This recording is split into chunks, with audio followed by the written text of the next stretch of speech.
সে আরাফার ময়দান, যেখান থেকে রাসূলুল্লাহ সাল্লাল্লাহু আলাইহি ওয়াসাল্লাম বিদায়ের ভাষণ দিয়েছেন। আলহামদুলিল্লাহ, আল্লাহ এখানে আসার সেই তৌফিক দান করেছেন। আল্লাহর কাছে লাখ কোটি শুকরিয়া। এই সে আরাফার ময়দান, রাসূলুল্লাহ সাল্লাল্লাহু আলাইহি ওয়াসাল্লাম শেষ ভাষণ দিয়েছেন এই আরাফার ময়দানে। আরাফার ময়দান,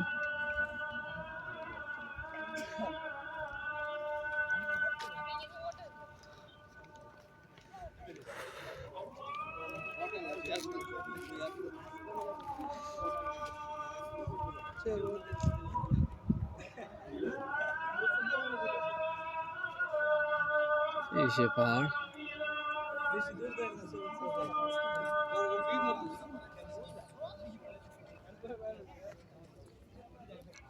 রাসূলুল্লাহ সাল্লাল্লাহু আলাইহি ওয়াসাল্লাম এই সেই আরাফার ময়দান থেকে বিদায় ভাষণ দিয়েছেন।